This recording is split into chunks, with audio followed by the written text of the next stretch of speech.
Hello, ladies and gentlemen. Welcome back to the Emulator Review. I'm your good friend Jason Heine, sitting in with you here. And you know, I was just playing Star Fox for Super NES, and I just love that game. I just love how retro this game is. I don't know what it is about 3D polygons and flat shaded surfaces. It's something about it. I just really love playing games that look this way. And I know it's old technology, so to speak. I mean, games today look totally different, but it's just something about those 3D polygons that I just love going back and playing these any chance that I get. And I remember when this came out, actually this one I was at Target. They had the Super NES on display in there, and I would wait in line to play the 3 minutes or 2 minutes of the game before it would auto reset. And when it comes to waiting in line with anticipation for a game to be released, this was a first for me. I remember buying Mario Brothers 3, first copy of Battletoads. I remember RC Pro-Am, but that was after the release date. But this one, I remember running out of Target, proud as punch, looking at that crazy looking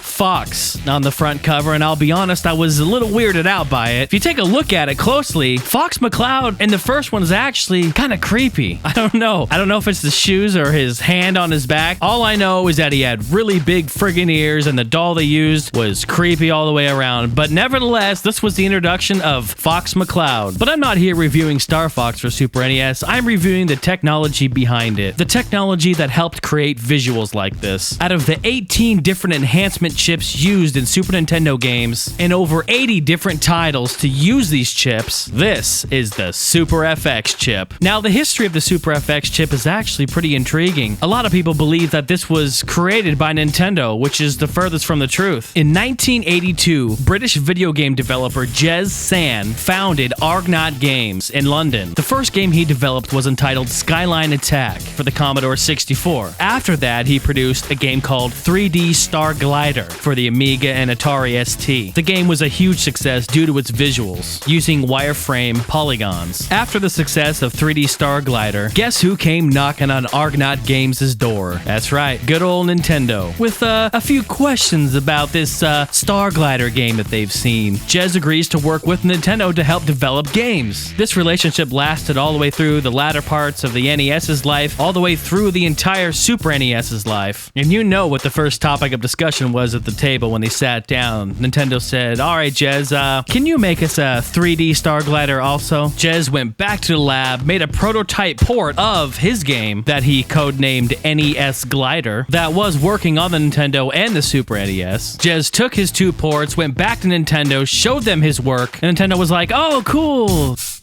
Yeah, they're all right. Is there any way to make them look any better?" I think it's hilarious. Jez actually flat out told him, "No, this is as good as it's gonna get unless you allow me and my team at Argonaut to make custom hardware to make your Super NES better at 3D graphics." Guess who's curious what that would be like? So once again, Jez headed back to Argonaut Games, got his team together, and made a custom processing chip, originally codenamed the Mario chip. And shortly after, Star Fox was born and blew everybody out of the water.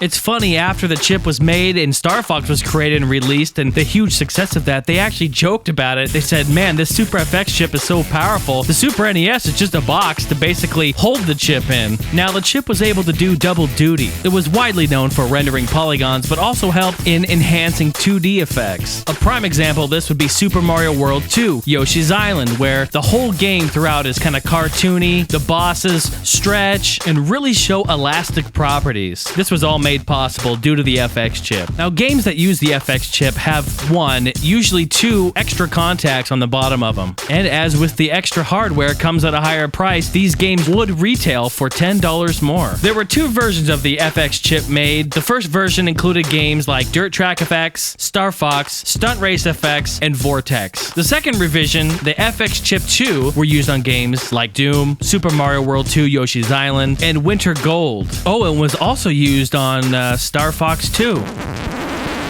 Or was that game even released? I want to show some footage of these games, but before I do that, I just want to quickly mention the FX chip is not the only chip that was used on the Super NES. I would say it is the single most widely known chip for the console, of course, but some developers made a chip just for a specific game to help aid in visual, artificial intelligence. Capcom created a CX4 chip. It was used solely in the Mega Man X series games. Its only role was to map and transform wireframes in the final final scenes of the game. There were about 4 different types of DSP chips used throughout the years for the Super NES. Here's a shot of the DSP-1 chip that was used in Pilot Wings. There was the Super Accelerator, or the SA-1 chip developed by Nintendo. This chip was used in many of its titles, including Super Mario RPG. This was a really cool chip because it did more than one thing. It was responsible for upgrading the clock speed of the game from 3.58 megahertz all the way up to 10 megahertz. That's incredible. Had faster RAM, memory mapping capabilities, and it also had some CIC lockout for copy protection and regional marketing control, as they call it. Right here, you're looking at the chip that's in Super Mario RPG. And then there was the ST series of chips developed by Sita Corporation. Here's a shot of one here that was in Exhaust Heat 2. It's a racing game just to enhance the AI. I played the game. I can't really tell if it helped out at all.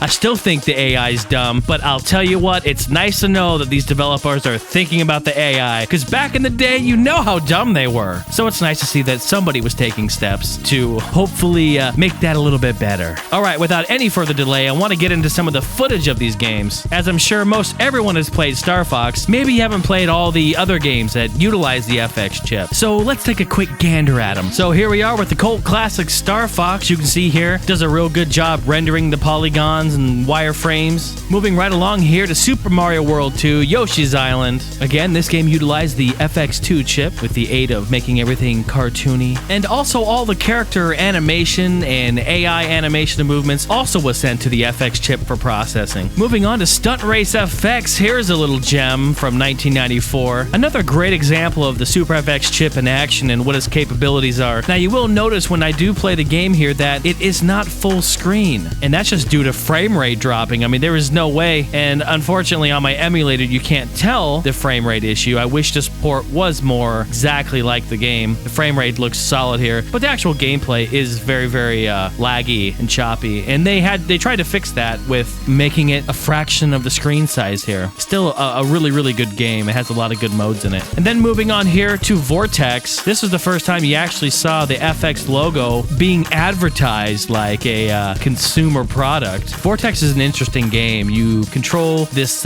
mech type bot, and it's actually a pretty cool concept. You fly, you drive, you walk around, you've got missiles, you shoot lasers, you do all kinds of really cool things in there. The frame rate's a little low on the game, and that can kind of mess up some of the gameplay a bit, but really all in all, another great example of the FX chip and what it can do for the Super NES. Ah yes, the good old-fashioned port of Doom for Super NES. This used the FX2 chip. Doom takes advantage of the FX chip with the use of its auto map display. When you zoom out and do a top-down view, instead of having the player just be a little arrow on the screen, it actually has the player full color map, and it does full rotation. And without the FX chip in there, that wouldn't have been possible. So we talked about the history, background, and where the FX chip originated from. We also talked about what its job is in these games and how it helps to make the games better. It may have started out as just a silly wireframe shooter on the Amiga, but for Nintendo, the Super FX technology helped them once again solidify their name in console video game history.